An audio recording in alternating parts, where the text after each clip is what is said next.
Assalamualaikum warahmatullahi wabarakatuh. Perkenalkan, nama saya Rini Nur Rahayu. Saya dari Prodi D3 jurusan Kebidanan, kelas A tingkat 1. Di sini saya akan menjelaskan mengenai sistem reproduksi pada wanita. Secara umum, sistem reproduksi pada wanita ini dibagi menjadi dua. Ada genitalia eksternal dan juga ada genitalia internal. Nah, untuk pertama-tama saya akan jelaskan mengenai sistem genitalia eksternal terlebih dahulu. Ada dua fungsi utama alat reproduksi bagian luar, yaitu untuk memudahkan sperma masuk ke dalam organ bagian dalam serta melindunginya dari penyebab infeksi. Organ-organ reproduksi wanita bagian luar ini dikelompokkan menjadi satu yang disebut dengan vulva. Nah, selanjutnya saya akan menjelaskan mengenai mons pubis. Ya, bisa kalian lihat sendiri gambarnya di sini. Ini yaitu bagian mons pubis yang ini. Yang ini bagian mons pubis tuh ada jarumnya. Yang ini mons pubis.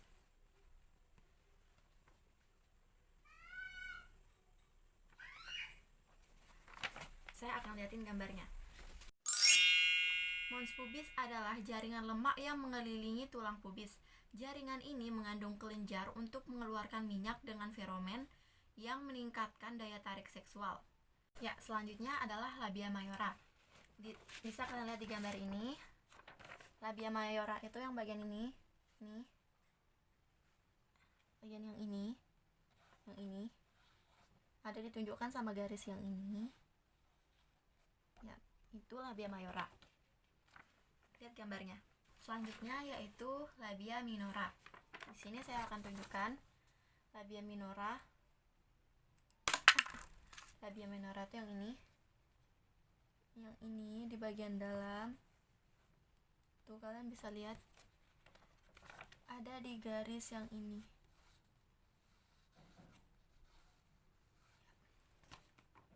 Lihat gambar. Labia mayora merupakan pintu gerbang yang melindungi organ reproduksi wanita bagian luar lainnya. Sesuai namanya, organ ini berukuran besar. Pada labia mayora terdapat kelenjar keringat dan sebaseus yang memproduksi cairan lubrikasi. Saat seorang perempuan memasuki masa pubertas, labia mayora akan mulai ditumbuhi oleh rambut kemaluan. Selanjutnya yaitu labia minora. Di sini saya akan tunjukkan labia minora. Labia minora itu yang ini. Yang ini di bagian dalam. Tuh, kalian bisa lihat ada di garis yang ini. Labia minora ini terletak di sebelah dalam labian mayor dan mengelilingi pembukaan vagina serta uretra atau saluran yang membawa urin dari kandung kemih ke luar tubuh. Bentuk dan ukuran organ ini dapat berbeda pada tiap individu. Permukaannya pun sangat rapuh dan sensitif sehingga membuatnya mudah mengalami iritasi dan pembengkakan. Selanjutnya yaitu klitoris. Di sini kalian bisa lihat klitoris ada yang di sini. Ditunjukkan oleh garis. Klitoris adalah benjolan kecil yang sangat sensitif terhadap rangsangan. Bisa dibilang organ ini memiliki fungsi serupa penis pada pria. Klitoris ditutupi oleh lipatan kulit yang dinamakan prepus. Seperti halnya penis, klitoris juga dapat mengalami ereksi. Selanjutnya yaitu bagian vestibulum. Bisa dilihat di sini, ini bagian vestibulum dari atas sampai bawah sini. Ini vestibulum.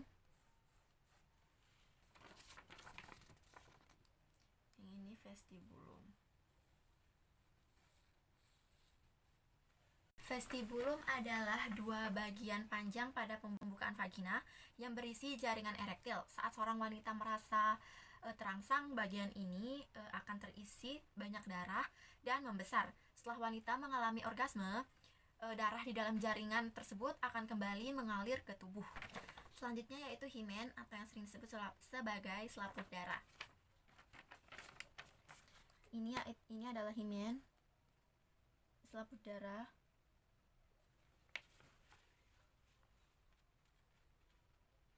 Di sini.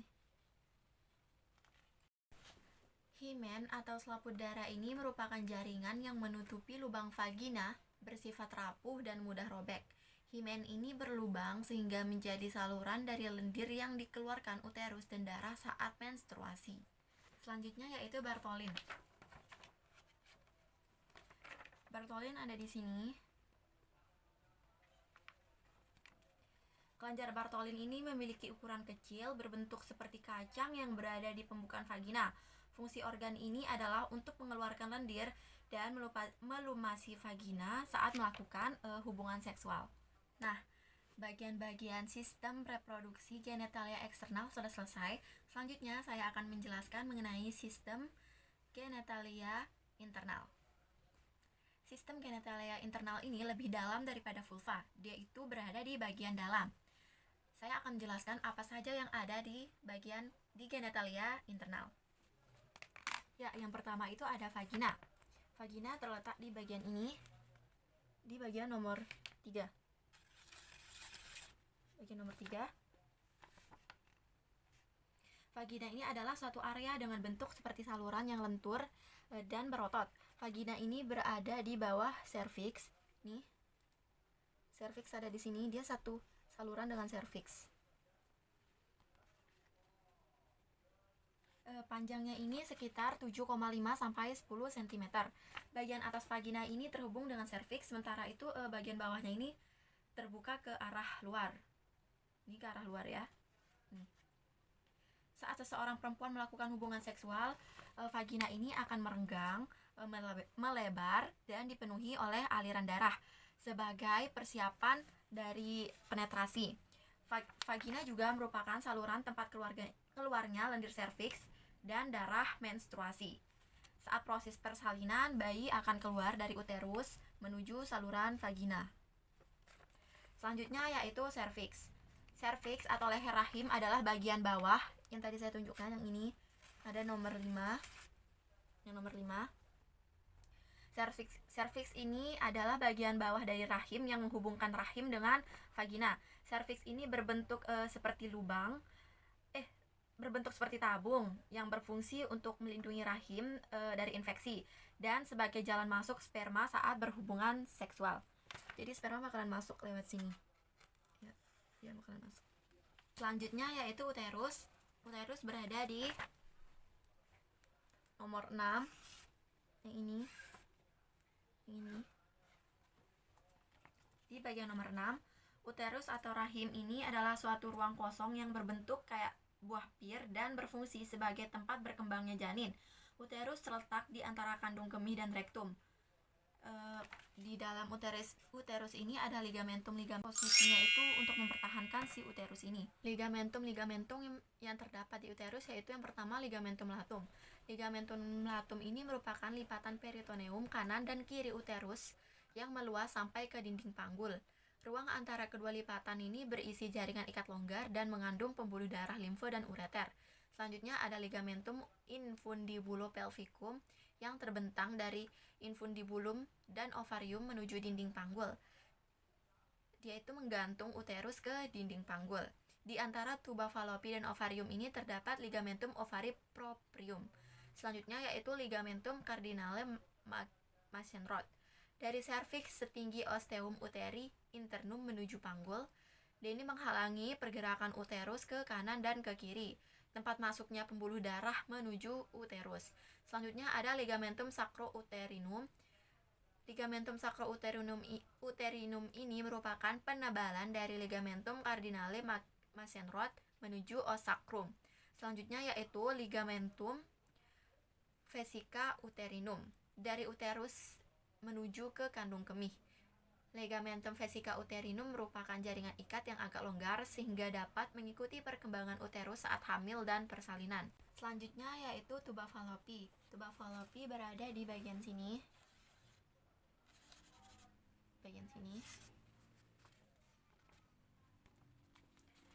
Tuba fallopi atau saluran tuba berbentuk seperti pembuluh kecil yang menempel pada bagian atas rahim.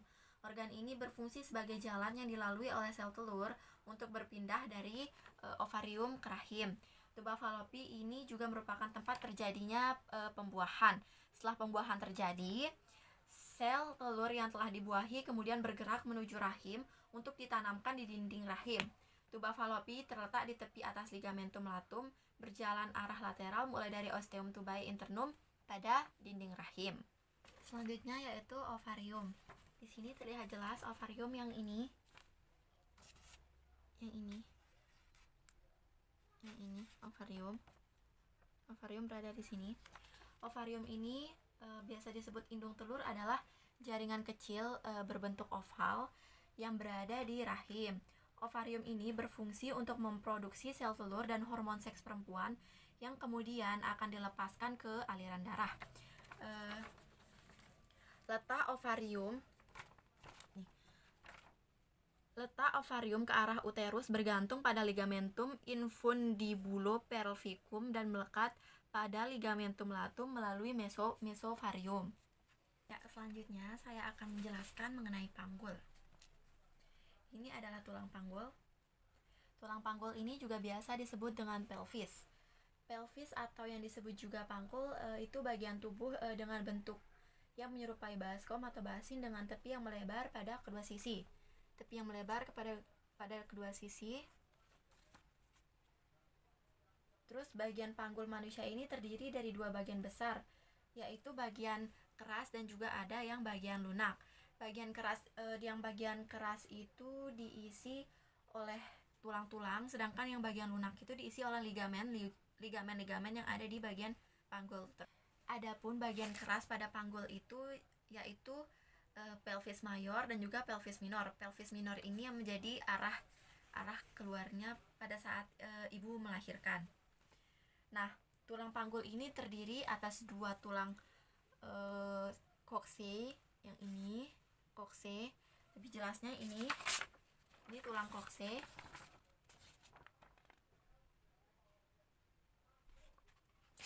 Terus ada tulang sacrum yang ini, bagian yang ini sacrum. Bagian yang jelasnya ini adalah tulang sacrum. Ini tulang sacrum dan juga ada coccygeus. Coccygeus yang ini. Ini lebih jelasnya yang ini. Ini tampak depan dan ini tampak belakang. Ini tulang coccygeus tampak depan dan ini coccygeus tampak belakang. Pertama-tama saya akan jelaskan mengenai tulang pangkal paha atau yang disebut dengan os coxae. Yang ini os coxae. Ya, saya akan lihatkan gambarnya yang lebih jelas. Os coxae. Ini. Tulang pangkal paha ini berhubungan dengan tulang kelangkang dengan perantaraan persendian articulatio sacroiliaca dan berhubungan pula dengan jaringan pengikat yang dari tulang kelangkang menuju ke tulang usus maupun tulang duduk. Nah, kan di dalam tulang coxae ini ada 3 tulang pangkal. Yang pertama itu ada tulang usus yang disebut dengan os ilium, ada tulang duduk yang disebut dengan os ischium, dan ada juga tulang kemaluan yang disebut dengan os pubis.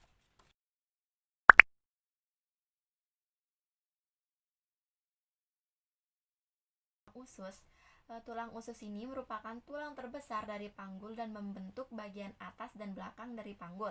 Batas atasnya ini merupakan pinggir tulang yang disebut crista iliaca. Ujung depan maupun belakang dari crista iliaca ini menonjol disebut spina iliaca anterior superior dan spina iliaca posterior superior.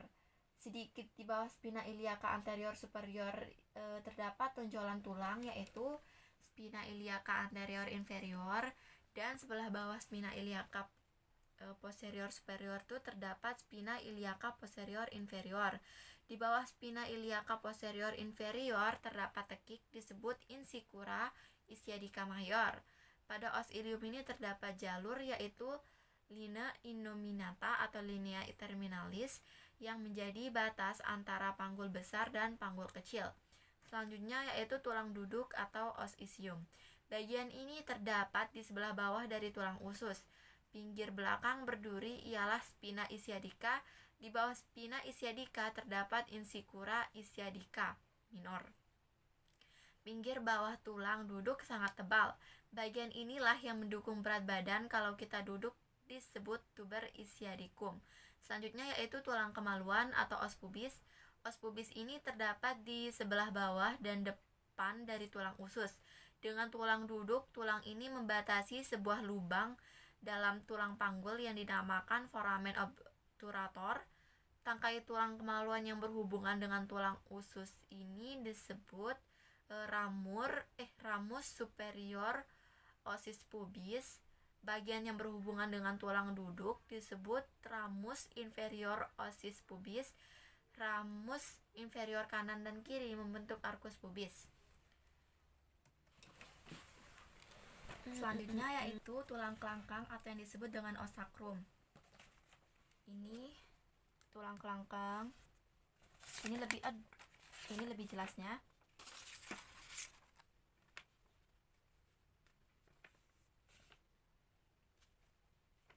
Tulang kelangkang atau os sacrum ini berbentuk segitiga.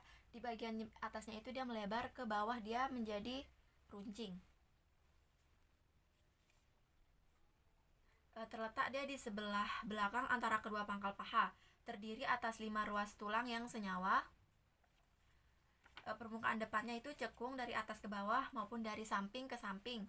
Terus kiri dan kanan garis tengah ini nampak 5 buah lubang yang disebut foramen sacralia anterior. Lubang tersebut dialiri syaraf-syaraf yang membentuk plexus sacralis dan pembuluh darah kecil. Di garis tengahnya ini terdapat cuas-cuas duri. Di bagian tengahnya ini terdapat deretan kayak cuas-cuas duri itu disebut crista sacralis. Ke atas os sacrum ini berhubungan dengan ruas kelima tulang pinggang. Bagian atas dari sacrum mengadakan perhubungan ini menonjol ke depan, terus disebut promontorium. Ke samping os sacrum berhubungan dengan kedua tulang pangkal paha dengan perantara artikulasio sacroiliaca, dan ke bawah tulang tungging. Ke bawah tulang tungging ini disebut tulang coccygeus. Ke bawah yang ini tulang tungging. Selanjutnya yaitu tulang tungging atau os coccygeus. Yang ini, yang ujung. Ini gambarnya yang lebih jelas. Ini nampak depan dan ini nampak belakang. Os coccygeus ini kan berbentuk segitiga. Dia itu terdiri dari 3 sampai 5 ruas tulang yang bersatu. Pada persalinan, ujung tulang ini dapat bergerak ke belakang hingga menambah ukuran pintu bawah panggul. Selanjutnya saya akan menunjukkan bagian-bagian artikulasio dan ligamentum yang ada pada tulang panggul. Yang pertama itu articulatio sacroiliaca itu terdapat di bagian sini, yang ini, yang itu, sama yang ini. Ini articulatio sacroiliaca.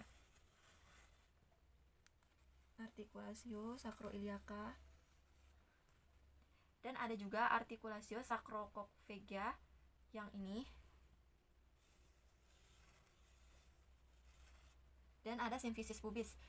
Symphysis pubis itu ada di bagian yang bawah, di tengah-tengah tulang panggul yang di bagian bawah, dia ada di bagian tengah-tengah. Di sini gambarnya nggak ada, cuma setengah. Di bagian bawah di sini tuh lagi ada, nanti di bagian tengah-tengahnya itu ada symphysis pubis.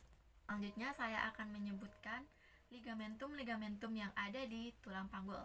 Yang pertama itu ada ligamentum sacroiliaca, ligamentum sacrospinosum, ligamentum sacrotuberosum, ligamentum pubicum, ligamentum sacrococcygeum, ligamentum inguinale, sama ada membrana obturatoria. Sekian penjelasan dari saya. Apabila ada kesalahan mohon dimaafkan.